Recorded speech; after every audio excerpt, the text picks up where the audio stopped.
오늘 우리가 읽은 본문은 우리가 잘 알고 또 수많은 사람들이 잘 아는 노아의 방주, 노아 홍수 이야기 가운데 한 구절입니다. 여호와 하나님께서 이제 노아를 향하여서 방주로 들어가라라고 말씀하시고 그 이유를 이 세대에서 네가 내 앞에서 의로움을 내가 보았기 때문이다라고 말하고 계시죠. 과연 그렇다면 이때 어떠한 일이 있었고 또 이때 있었던 일들은 오늘을 살아가는 우리를 향하여서 우리와 어떤 관련이 있을까 한번 오늘 말씀을 통해서 살펴보도록 하겠습니다. 먼저 이 노아 홍수 이야기에 대해서 살펴보겠습니다. 창세기 6장부터 9장까지 이어지는 내용이죠. 이 홍수 이야기에서는 하나님이 어떤 분이신지 아주 잘 보여주고 있습니다. 이 본문을 통해서 하나님은 본인이 공의의 하나님이시고 또한 은혜의 하나님이시라는 이 양극단의 모습을 보여주고 계십니다. 6장을 보니까요. 이렇게 표현하고 있습니다. 사람의 죄악이 세상에 가득하고 사람의 마음으로 생각하는 모든 계획이 악하고 온 땅이 하나님 앞에 부패하여 포악함이 가득했다라고 말하고 있죠. 그래서 땅과 함께 사람을 멸하시기로 하십니다. 그러니까 사람이 악해서 그 사람이 살고 있는 땅까지 멸해버리시겠다고 말씀하고 계십니다. 6장 17절을 보니까 이렇게 말씀하십니다. 내가 홍수를 땅에 일으켜 무릇 생명의 기운이 있는 모든 육체를 천하에서 멸절하리니 땅에 있는 것들이 다 죽으리라. 아멘. 이렇게 말씀하고 계십니다. 이 홍수라는 수단을 통해서 땅과 사람을 쓸어버리겠다고 하시는 거죠. 즉, 이 이야기는 하나님께서 본래 창조하신 그 영광스러운 하나님의 형상을 잃어버린 채 악해지고 부패해버린 그 사람 또한 그들로 가득한 땅에 대한 하나님의 공의의 반응을 보여줍니다. 이를 통해서 죄로 가득한 세상이 얼마나 심각한 것인지 동시에 회복이 불가능한 소망 없음의 상태를 보여주고 있습니다. 또한 이 이야기에서 하나님은요 은혜로운 하나님으로 등장함을 우리는 볼 수 있습니다. 특별히 이 전 지구적인 홍수 가운데에서 한 가족을 향한 하나님의 은혜를 보여주십니다. 온 지면에 사람을 쓸어버리실 것을 말씀하신 이후에 그러나 노아는 여호와께 은혜를 입었더라 라고 기록되어 있고요. 또한 땅에 대한 공의의 말씀 이후에 그러나 노아는 내가 내 언약을 세우리라 라고 말씀하십니다. 이 심판과 한 가족에 대한 은혜 그 가운데 그러나가 있음을 우리는 볼 수 있죠. 즉 온 땅과 온 피조물을 향한 하나님의 공의의 반응으로서의 전 지구적인 홍수 그것이 있을 것이지만 노아와 그의 가족에게는 은혜의 빗줄기가 내리쬐고 있는 것입니다. 그리고 실제로 하나님의 말씀대로 이 홍수의 결과 온 땅이 잠기고 코에 생명의 기운에 숨이 있는 모든 것이 죽고 노아와 그 가족, 방주 안에 있던 자들만 살아남았습니다. 이 홍수 사건에서 이 하나님의 은혜가 절정으로 나타나는 것이 바로 방주임을 우리는 볼 수 있습니다. 하나님은 사람과 땅에 대한 공의와 심판을 말씀하신 이후에 노아에게 방주를 만들어라 라고 말씀하시죠. 그리고 땅에 대한 이 공의의 심판을 선언하신 이후에 한 가족을 향한 구원의 말씀을 선포하시고요. 방주로 들어가라 라고 말씀하십니다. 그래서 홍수가 임하기 전에 노아와 그의 가족 그리고 하나님께서 명하신 동물들은 방주로 들어갑니다. 이 방주는 그래서 혈육 있는 모든 생물과 노아 그리고 노아의 가족의 구원의 공간이 됩니다. 더 나아가서요. 이 방주만이 전 지구적인 대홍수 심판으로부터 유일한 구원의 도구가 됩니다. 정리해 보겠습니다. 노아의 홍수 이야기에서 방주는 하나님의 유일한 구원이요, 구원의 공간이요, 구원의 도구가 되었습니다. 그렇게 방주로 들어가라고 하신 하나님의 명령을 따라서 방주로 들어간 노아 그리고 그의 가족 그리고 혈육 있는 생물은 홍수 가운데서 살아남게 됩니다. 이 방주의 이야기는 여기서 그치지 않음을 우리는 성경을 보면서 볼 수 있습니다. 모세 이야기에서 방주 이야기가 나온다는 것이죠. 모세 이야기에서 방주가 어디 나와? 하나님께서 홍해를 가르셨는데 거기서 방주를 어떻게 찾아? 이렇게 할 수 있겠죠. 그러나 이 모세의 출생 이야기에서 우리는 방주 이야기를 볼 수가 있음을 볼 수 있습니다. 출애굽기 2장을 보면요, 한 히브리 여인이 자신의 아이를 갈대 상자에 넣어서 나일강과 갈대 사이에 둔 이야기가 나오죠. 이때 바로의 딸이 그 상자를 보고 건져내고 그 아이는 살게 됩니다. 그 아이가 우리가 잘 아는 모세죠. 바로 여기 사용된 이 상자라는 단어가 방주라는 단어와 같은 단어임을 우리는 볼 수 있고, 또 이 사실이 흥미로운 것입니다.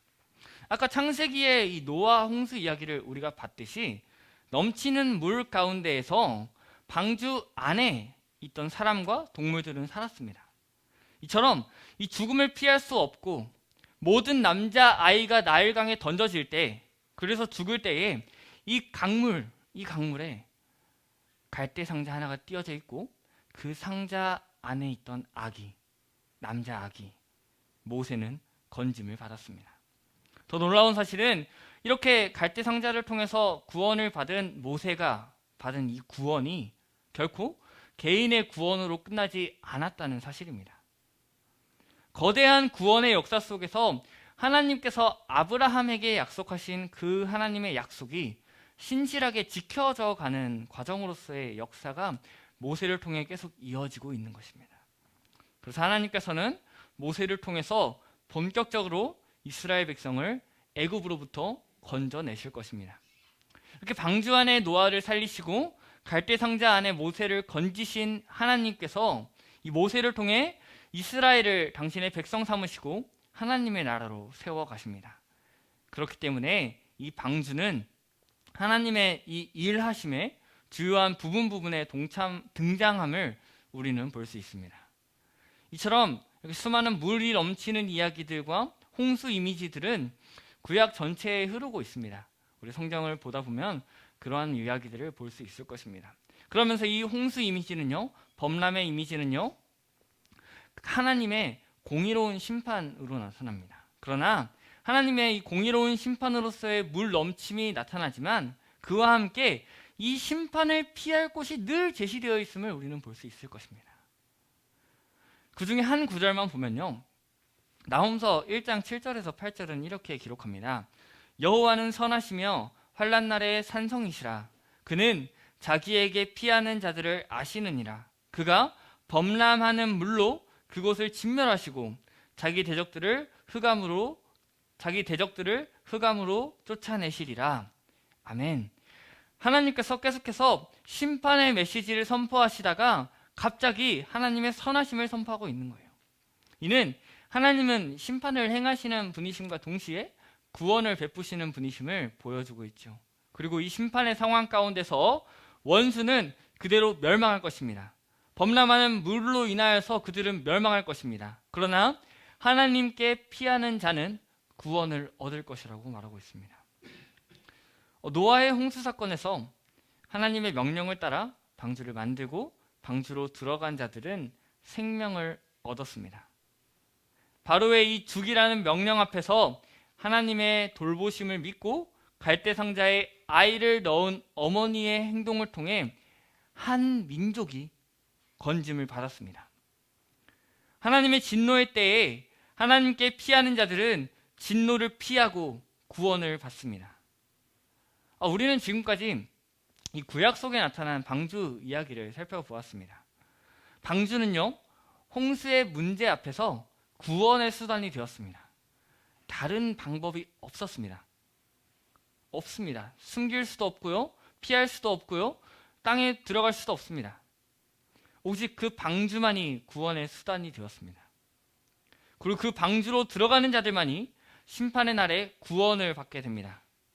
근데 우리가 자세히 살펴보지 않은 부분이 하나 있는데요, 바로 이 홍수라는 물이 넘치는 이미지가 신자에게도 나타난다는 것입니다. 아니, 심판이 왜 신자에게 나타날까요? 그때 홍수 이미지가 나타나는 것은 신자에게 나타날 환난을 보여주고 있는 것이죠. 그러나 그 순간에도, 환난의 순간에도 하나님은 그 환난 가운데서 건지시는 분이심을 볼 수 있습니다. 즉, 홍수는 하나님께 반역한 모두를 향한 심판의 메시지입니다. 그래서 이 홍수의 문제를 해결할 그 방법이 필요한 거예요. 이 방주가 필요한 겁니다. 그리고 때가 참에 그 홍수의 문제를 해결할, 그 심판의 문제를 해결할 우리 주 예수님이 등장하십니다. 예수님은요, 이 땅 가운데 오셨습니다. 그래서 오셔서 우리에게 부어져야 할 이 진노의 심판의 이 진노들을 다 뒤집어 쓰셨습니다. 모든 사람에게는 죽음이 있고요, 심판이 있습니다. 노아 시대의 사람들에게 홍수가 심판이었다면 오늘을 살아가는 우리에게는 죽음이 있고 마지막 날에 불심판이 있을 것입니다. 그러나 이 심판의 문제를 해결하시기 위해서 예수님께서 오신 것이죠. 그리고 모든 사람이 한번 죽고 반드시 심판이 있듯이 예수님께서 우리를 위하여 단번에 죽으시고 구원의 완성을 위해 다시 오실 것입니다. 그러므로 우리는 이 예수님의 오심이 단순히 한 아기의 태어나심이 아니라 우리가 마땅히 받아야 할 이 심판을 다 받으시고 우리가 마땅히 받아야 할 이 심판의 문제를 다 해결하실 그 예수님이 오심을 기뻐해야 하는 것입니다. 그리고 그 예수님이 오심과 예수님께서 죽으심이 모든 사람 앞에 있는 불심판을 피하고 영원한 생명에 이룰 수 있는 유일한 길이 됩니다. 예수님을 통해 하나님과 신자 사이에 화목의 기회가 열린 것이죠. 또한 더 나아가서 이 예수님은 우리를 위하여 이 땅에 오시고 우리가 받아야 할 심판과 진노의 잔을 다 마신 이 예수님은요, 친히 방주가 되셨습니다. 모든 사람, 심판 앞에 있는 모든 사람은 마땅히 이 그리스도께 피해야 하는 것입니다. 노아와 그의 가족을 향하여서 너희는 방주로 들어가라 라고 하신 하나님께서는요, 오늘 모든 사람을 향하여서 너희는 그리스도께 들어가라 라고 말씀하고 계신 거예요. 전 지구적인 이 심판이었던 홍수의 문제를 피하기 위한 유일한 수단이 방주였듯 오늘날 전 우주적인 이 심판의 문제를 해결할, 전 우주적인 심판의 문제를 피하기 위한 유일한 방주는 예수 그리스도 뿐이십니다. 다른 이로서는 구원을 받을 수 없다고 말하고 있죠. 구원을 받을 만한 다른 이름은 없습니다. 오직 예수님만이 우리의 방주가 되시고 우리는 마땅히 그분을 믿고 세례를 통하여서 그리스도와 합하여야 하는 것입니다. 이렇게 방주 되신 그리스도는요, 심판의 문제를 해결하실 뿐 아니라 모든 신자의 환난의 문제까지도 해결하십니다. 마태복음 8장을 보니까요, 예수님과 제자들이 배를 타고 호수를 건너가는 것을 우리는 볼 수 있습니다.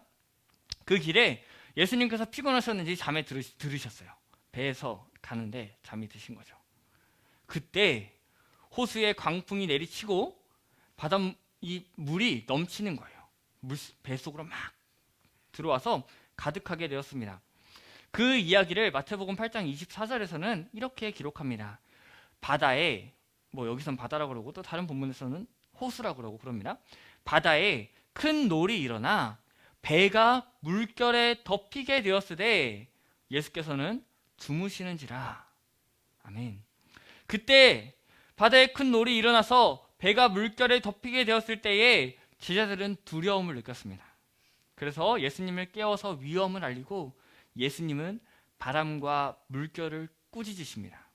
그때 바람과 물결이 그치고 잔잔해졌죠. 이 이야기는요, 홍수 때 방주로 들어간 노아와 그의 가족의 모습을 떠오르게 합니다. 이 이야기에서도 제자들에게 범람의 문제가 찾아왔습니다. 그들이 바다를 길을 가고 있을 때 그들이 타 있던 배에 물이 넘쳐 들어오는 것이죠. 물이 가득하게 되는 것이죠. 이대로 죽게 되는 것이죠. 그때 이들은 예수님을 찾았습니다. 이들이 오랜 배 사람들이었지만 자신들의 노력으로 도저히 해결할 수 없는 문제라는 것을 알았기 때문입니다. 마치 시편 기자가 환난의 때에 여호와를 찾았듯 이들도 문제 해결을 요청하고 있습니다. 그러자 예수님은 그 범람의 문제를 즉시로 해결하시고 범람의 근원이었던 바람과 바다를 꾸짖으십니다. 그리고 잔잔하게 하세요. 이 이야기를 통해서 우리는 두 가지를 생각해 볼 수 있습니다. 먼저 이 노아의 홍수 때 방주가 피할 곳이었듯 이 사건에서는 예수님과 함께 하는 것이 피함 그 자체였습니다. 이 범람의 문제가 환란으로 다가올 때에 피할 방주 되시는 예수님과 함께 있으면 산다는 것이죠. 또한 노아 홍수 때에 하나님께서 그들을 기억하시고 이 홍수를 멈추셨다면 본문에서 바람과 바다를 꾸짖으시고 문제를 해결하신 분이 예수님이라는 사실입니다. 결국 예수님은요, 우리에게 닥쳐오는 범람의 문제, 환란의 문제에 피할 방주이시며 전능하신 하나님이십니다. 사랑하는 성도 여러분, 여러분 지금 어디에 계십니까? 여러분 방주에 계십니까? 방주 밖에 계십니까? 모래 위에 집을 세우고 계십니까? 든든한 반석 위에 세우고 계십니까? 우리는 예수님을 믿고 세례를 받음으로 방주 되신 예수 그리스도 안에 이미 들어와 있습니다. 그러니 저와 여러분은 이미 방주 안에 있는 사람이죠. 그렇다면 우리는 방주 안에 있는 사람으로서, 방주에 속한 사람으로서 어떻게 살아야 할까요? 이 홍수로 나타나는 환란의 문제를 해결해야 하고요. 홍수로 인한 이 심판의 문제를 대비해야 합니다. 이 부분만 살펴보겠습니다. 먼저 우리는 방주 안에서 환란의 문제를 해결해야 합니다. 우리가 앞에서 살펴보았듯 구약 성경에서 홍수의 문제는 심판일 뿐 아니라 언약 백성에게는 환란의 문제라는 것을 보았습니다. 그리고 이 홍수의 이미지는 신약 성경에도 여전히 나타나고요. 하나님 백성의 삶에 다양한 물결로, 그로 인한 어려움으로 보여지고 있습니다.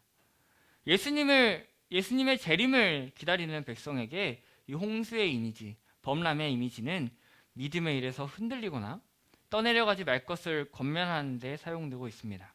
우리는 그래서 오직 방주 되신 그리스도께 소망을 두고 후히 주시는 하나님께 구하며 이 바람의 문제와 물결의 문제, 넘치는 물의 문제를 믿음으로 견뎌야 합니다.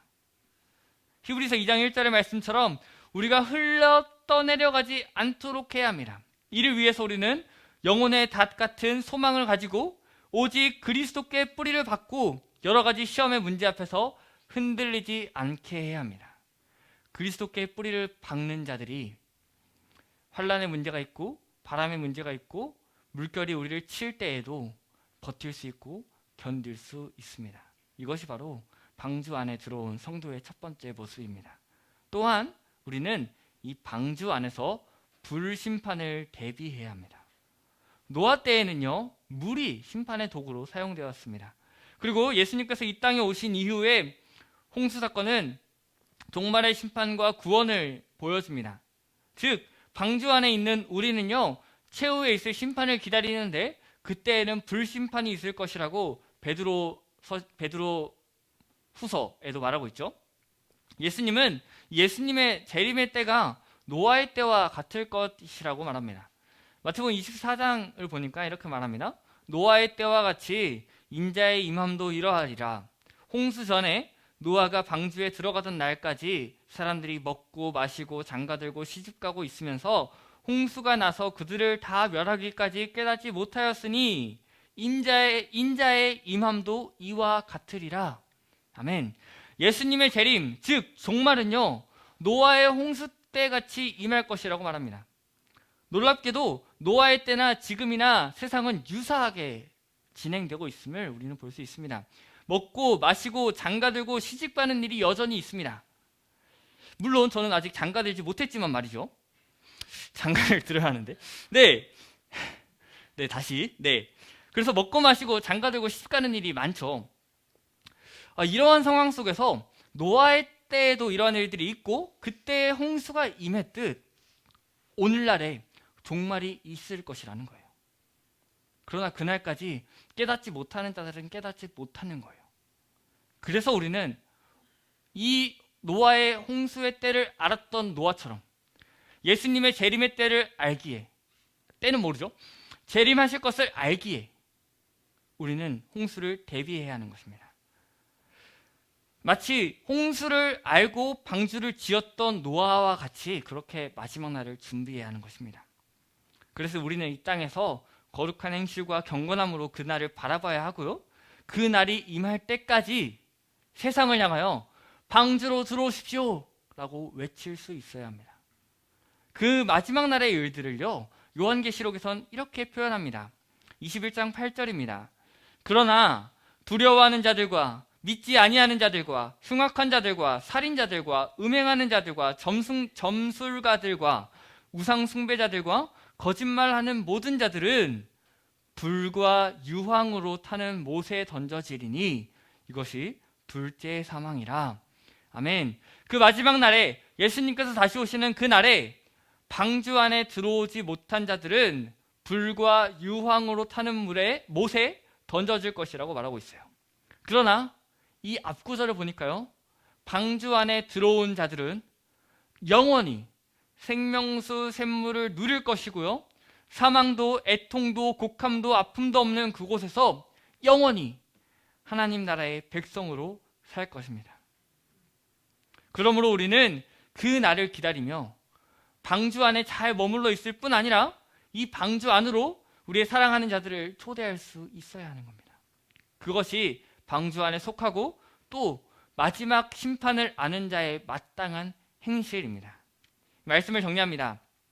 구약시대의 홍수의 문제, 심판의 문제 앞에서 방주는 유일한 구원의 수단이 되었습니다. 또한 홍수의 모습으로 나타나는 여러 가지 환난의 문제 속에서, 여러 가지 심판의 모습 속에서 여호와께 피하는 모든 자들은 살았습니다. 즉 방주는 심판과 환난의 문제 앞에서 유일한 피할 곳이 되었습니다. 그러나 그 방주는 그때뿐이었습니다. 사람들에게는 영원한 방주가 필요합니다. 그리고 우리가 그렇게 기다리는 예수님께서 오셔서 사람에게 마땅히 있을 심판을 친히 담당하시고 사람이 심판과 환난의 문제 앞에서 피할 유일한 영원한 방주가 되셨습니다. 그래서 우리는 이 예수님의 오심을 기억할 수밖에 없고요, 이 예수님의 오심을 기뻐할 수밖에 없습니다. 그래서 기쁘다고 오셨네 라고 외칠 수 있는 것이죠.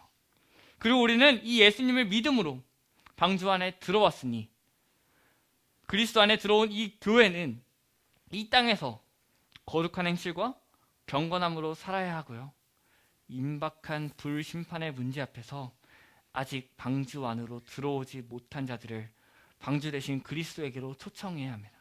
그래야 그곳에서 영원히 사망도 애통도 곡함도 아픔도 없는 그곳에서 영원히 마르지 않는 그 생명수를 마시며 살 수 있습니다. 사랑하는 성도 여러분, 우리는 방주 안에 들어와 있습니다. 그래서 마지막 날을 기대할 수 있습니다. 우리 2021년의 마지막을 향하여 달려갑니다. 오늘 마지막 오후 예배죠. 더 궁극적으로는요, 우리는 예수님께서 다시 오실 그 마지막 날을 향하여 달려가고 있습니다. 2021년이 지나면 새해가 오듯 예수님께서 다시 오시면 영원한 새 하늘과 새 땅이 임하고 우리는 그곳에서 영원히 살 것입니다. 방주 안에 있기 때문입니다. 이 방주 대신 예수님의 오심을 함께 기뻐합시다. 방주 안에 속하게 됨을 감사합시다. 이 땅에 살지만 방주에 속한 자로서 경건함과 거룩함을 지키며 살아가며 방주 안에 들어오지 못한 자들을 방주 안으로 초대합시다. 또한 우리 주변을 돌아보면요, 방주 안에 이미 들어와 있지만 여전히 방주 안에서 헤매는 자들이 있습니다. 방주 안에 들어왔지만 내가 방주 안에 들어온 게 맞는가? 여기가 어디지? 라면서 헤매는 자들이 있을 수 있습니다. 방주 안에서 환난의 문제 때문에 멀미하는 자들이 있을 수 있어요. 그들과 서로 격려하여서 이 환난의 문제, 여러 문제를 함께 해결함이 마땅합니다. 이것이 바로 방주 안에 속한 저와 여러분의 마땅한 삶인 줄 믿습니다. 이렇게 방주 안에 들어왔음을 감사하고 방주 안에서 함께 종말을 향하여 달려가는 우리 갈릴리 교회 성도 여러분 되시길 소망합니다. 기도하겠습니다.